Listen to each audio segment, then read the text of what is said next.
Hey guys, Kyle here today reviewing set 75267, the Mandalorian Battle Pack. This set retailed for €15, released I believe early January 2020, and comes with 4 minifigures. So let's get into review. So starting with the first minifigure in the set, we just have a generic Mandalorian because, by the way, every minifigure in the set is a generic Mandalorian. They don't actually have names in universe from what I've heard. But take a look underneath the helmet. It's just a black head, which these black heads are really difficult to get off. I don't know what's up with that. But yeah, take a look at the helmet as well. It's just got nice blue and purple printing. And on the front, it is also just got a bit of a shine as well on the legs. If we flip up the cape, which is made of fabric, compared to the paper ones, it's just more back printing as well as the armor. These capes are also really skinny compared to the other ones. These are also used for Mando as well, from both the Season 1 and Season 2 versions. I believe as well they're also exclusive to the Mandalorian sub-theme in Star Wars. So yeah, and with all that said, let's move on to the next minifigure. I also forgot to mention as well, you 4 blaster, stud shooter, whatever you want to call these things, for each Mandalorian. So yeah, I forgot to mention that. But as you see, this next orange one is actually pretty good. It's probably one of my favorites in the set, which again, just a black head underneath. Some nice orange helmet with the T, the cross, the visor, I don't know what you would call those. Again, nice shiny reflective torso. The leg printing though, it's a bit bare, it looks a bit weird. Also has a brown cape and the back as well. I think they all have reflective, shiny armor. I'm not too sure. But yeah, let's move on to the next minifigure. Now, this next minifigure is probably my favorite out of all of these. I just really like the green and silver and blue just all meshed together. I think it looks really clean. But yeah, this, again, the helmet is just green with just some specks as well.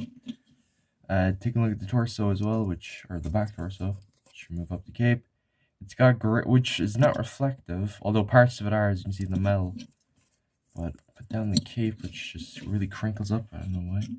But yeah, again, the leg printing, it's a bit bare. It's just robes for some reason. Although I suppose it's meant to be the cape from the front or something. I'm not too sure. But yeah, let's move on to the next minifigure. The last minifigure in the set, this is probably my least favorite, if I'm being honest.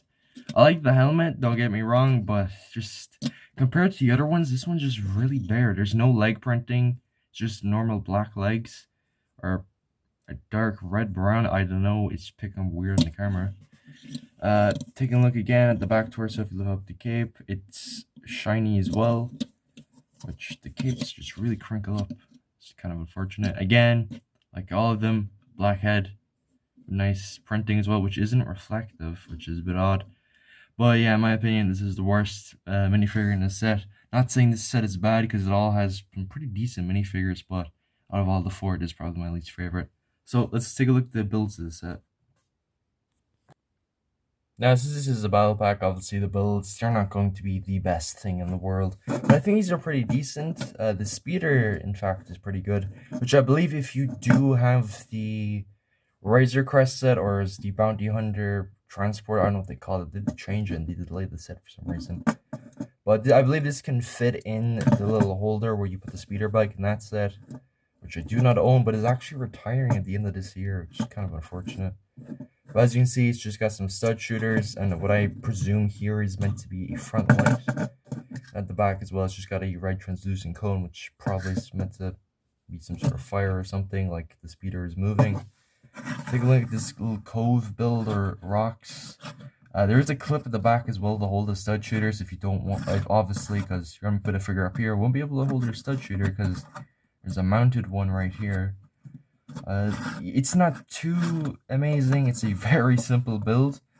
But I think this set is meant to take place during, I believe, near the end of Season 1, where they're fighting in that town and there's just guns blazing everywhere and the Mandalorians show up. I believe that's what it's meant to be based on, because I don't know, the rock just formation gives me vibes of that one planet.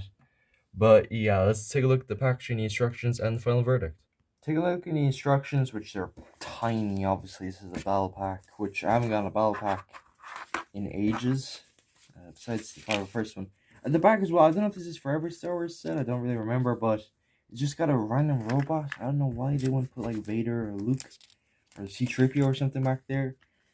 This is unfortunate though. Yeah, an ad for the Skywalker Saga 2020.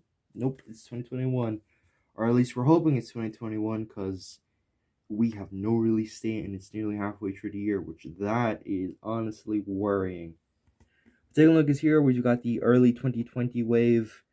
As you can see there, just some really good looking sets, which I've also reviewed the Duel Mustafar. Check that out. But yeah, not too much to say about these sets.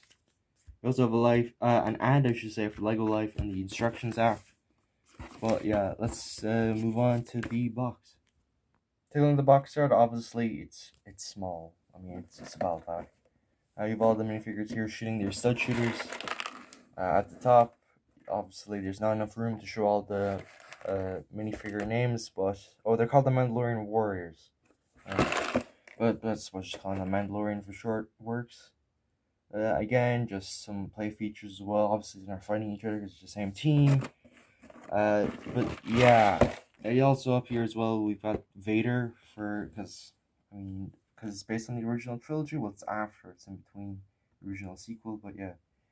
My opinions on this set though, I think it's okay. I mean, it's good for a battle pack. Especially good if you're running into the Mandalorian sub theme, considering it's got four Mandalorians for you to select. With them all being pretty good, they're all exclusive, obviously, as well because of the battle pack. But yeah, well, let's end there. Make sure to like, comment, subscribe, all that good stuff, and I'll see you in the next one. Bye.